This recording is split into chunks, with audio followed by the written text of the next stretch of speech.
आपने बचपन में WWE जरूर देखा होगा। इस टाइम पर एमसीजी WWE के उस मैच के लिए तैयार है जहां पर एक तरफ केन खड़ा है, दूसरी तरफ अंडरटेकर खड़ा है, या फिर एक तरफ द ग्रेट खली खड़ा है, दूसरी तरफ बिग शो खड़ा है। और हम एक दो दिन पहले या एक रात पहले से हम एक्साइटेड होते थे कि भाई कल क्या होने वाला है। बिल्कुल उसी तरह से एक तरफ टीम इंडिया खड़ी है, दूसरी तरफ ऑस्ट्रेलिया खड़ी है। हर दूसरे दिन वी आर वॉचिंग कि भाई एक टीम जो है वो दूसरे टीम को ओवरटेक कर ले रही है। सो लास्ट डे इंडिया भी जीत सकती है, ऑस्ट्रेलिया भी जीत सकती है, एक विकेट अभी भी बच रही है और ऑस्ट्रेलिया के पास 333 रन की लीड भी है। मतलब अगर आप इस टेस्ट मैच को देखोगे, you will see a complete thriller, you will see a complete theatre जो आपके सामने चल रहा है। डे 1 पर कॉन्स्टस जो काम करते हैं और डे 4 पर जो बुमराह करते हैं, it's like a complete circle जो आपके सामने हुआ है। आप देखो, एक तरफ बुमराह है जो विकेट लेने के बाद कहते हैं और चिल्लाओ और चिल्लाओ, क्या कह रहे थे उस टाइम, और शोर मचाओ। दूसरी तरफ सिराज हैं जो विकेट लेते हैं और कहते हैं चुप, कोई शोर नहीं करेगा। सो इस दोनों के बीच में, इन दोनों के बीच में पूरी कहानी चल रही है। और जब भी आप स्टोरी की बात करते हो, you always see a hero, you always see a villain. यहां पर कॉन्स्टेंस को आपको जो बनाना बना सकते हो, लेकिन यह स्टार्ट बिल्कुल ऐसा ही हुआ। मैच से पहले बड़ी बड़ी बातें, और उन्होंने कहा कि मैं बुमराह को ऐसे करूंगा वैसे करूंगा। अगर वो फर्स्ट इनिंग में नहीं कर पाते सब कुछ, तो हम कहते हैं कि यार बड़बोले आए, बड़ी बड़ी बातें की और आउट होकर के चले गए। और ऐसा हमने पहले काफी बार देखा, लेकिन यहां पर वो नहीं हुआ। उनका डेब्यू होता है, बुमराह के बारे में वो कहते हैं आई हैव गॉट प्लान्स, और आकर के उसको एग्जीक्यूट भी करते हैं। जब पहली बॉल मिस होती है, बुमराह हंसते हैं, पूरी टीम हंसती है। इनफैक्ट ऑस्ट्रेलियंस भी कहते हैं कि भाई क्या कर रहा है बुमराह के खिलाफ, लेकिन फिर उसको एग्जीक्यूट करता है, सिक्सेस, फोर सिक्सेस, और बताता है कि भैया कुछ अलग है इसमें। लेकिन being number 1 bowler in the world, आपको फाइट बैक तो करना था। उस टाइम पर आपको चुभी होगी वो चीज, लेकिन आपने रिएक्ट नहीं किया। और दूसरी इनिंग में what can be the best way जिस पर एक फास्ट बॉलर आकर के रिप्लाई दे सकता है या अपना रिवेंज ले सकता है। क्लीन बोल्ड, कोई कीपर कैच नहीं, कोई फील्ड पर कैच नहीं, कोई स्लिप में नहीं, कोई कॉटन बॉल नहीं, नहीं नहीं नहीं। क्लीन बोल्ड जो होता है, कोई एलबीडब्ल्यू नहीं, क्लीन बोल्ड जो होता है ना फास्ट बॉलर के लिए, वो एक साइट होती है, वो एक रिवेंज होता है। And that is exactly what happened today जब जसप्रीत बुमराह ने कॉन्स्टेंस को आउट किया। सो कल के लिए just be ready, get your popcorns ready, क्योंकि आई नो कि it's Monday, but I think winters है, लास्ट चल रहा है। जो स्कूल और जो कॉलेज वाले होंगे वो तो फ्री होंगे, ऑफिस वाले जो लोग होंगे वो थोड़ा सा होंगे कि यार सुबह सुबह ऑफिस भी जाना है, मैच भी चल रहा है। But yes, it is that one day जो सब कुछ बदल सकता है।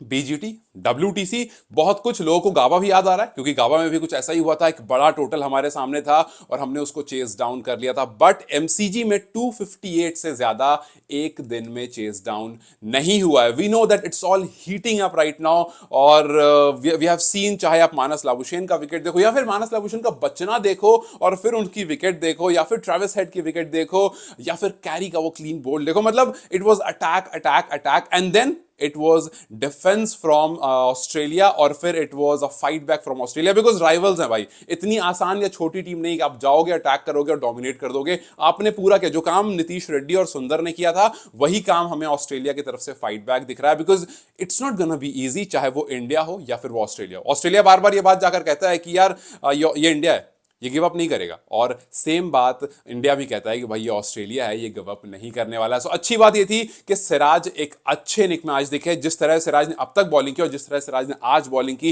It looked very different. And सवाल बस एक ही अब कि भैया आगे क्या होगा, एक विकेट कौन लेगा, and can India do this. देखो, जैसा मैंने आपसे कहा, गाबा में हमने 329 चेज किया था, हमने कर लिया था। 2021 की बात है, बहुत रिसेंट। उससे पहले भी हमने किया है, वेस्ट इंडीज के सामने हमने 276 चेज किया, उससे पहले हमने इंग्लैंड के सामने 387 चेज किया है लास्ट डे पर। सो ये सब पॉसिबिलिटीज हैं जो हमने लास्ट डे आते आते चेज डाउन करके मैचेस जीते। 1976 में तो खैर 406 भी हमने वेस्ट इंडीज के खिलाफ चेज कर लिया था। सो यस, ऐसी चीजें हुई हैं, लेकिन इस पर्टिकुलर मैदान पर बिल्कुल भी नहीं है। सो एक क्रैकिंग डे 5 आपके लिए इंतजार कर रहा है। बट उन सब के पहले यार, we have to look at Jasprit Bumrah. जिस तरह से जसप्रीत बुमराह ने इस पर्टिकुलर टूर्नामेंट में बॉलिंग की है, एक्सेप्शनल भाई। इस टूर्नामेंट में बुमराह ने 140 ओवर्स किए हैं। एग्जैक्टली बताऊं तो 140.4, 140.4 ओवर्स बुमराह ने किए हैं, और 29 विकेट्स लिए हैं। एक बंदे ने 29 विकेट्स लिए। आप सोच लो कि अगर उस बंदे को आप टीम में रख रहे हो तो वो बंदा क्या कर सकता है आपकी टीम के लिए। और एक बार उसको बंदे को हटा कर देखो, आपको डर लगने लगेगा। और ऐसा नहीं है कि वो किसी की विकेट ले रहा है, he is taking every one down. चाहे वो ट्रेविस हेड हो, चाहे वो ख्वाजा हो, मतलब उनको फर्क नहीं पड़ता कि ख्वाजा की विकेट कौन ले रहा है, क्या नहीं ले रहा है, उनकी विकेट कौन। अगर बुमराह सामने, आपके सामने कितना बड़ा प्लेयर क्यों नहीं खड़ा हो, कुछ भी हो सकता है। फर्स्ट इनिंग में उसने 28 ओवर डाले, इस मैच की फर्स्ट इनिंग में 28 ओवर डाले, इसी मैच की दूसरी इनिंग में 24 ओवर डाले हैं। भाई एक बंदा एक मैच में मोर देन 50 ओवर्स बॉलिंग कर रहा है, और फिर लास्ट में आप कहते हो कि यार बुमराह एक ओवर और, लास्ट विकेट नहीं निकल रही थी। आपने शायद उस स्टंप माइक पर सुना होगा जहां पर बुमराह कह रहे थे कि यार अब नहीं हो पाएगा, मतलब थोड़ा थोड़ा टायरिंग हो रहा है, अब नहीं हो पाएगा। तो उसके बाद रोहित शर्मा कहते हैं यार बुमराह एक और ट्राई कर लेना, एक और डाल ले, मतलब क्या पता हो जाए। आपने ट्रेविस हेड को निकाल लिया, आपने कैरी को निकाल लिया, आपने एमसीजी में कमाल कर रखा है, so just one more try.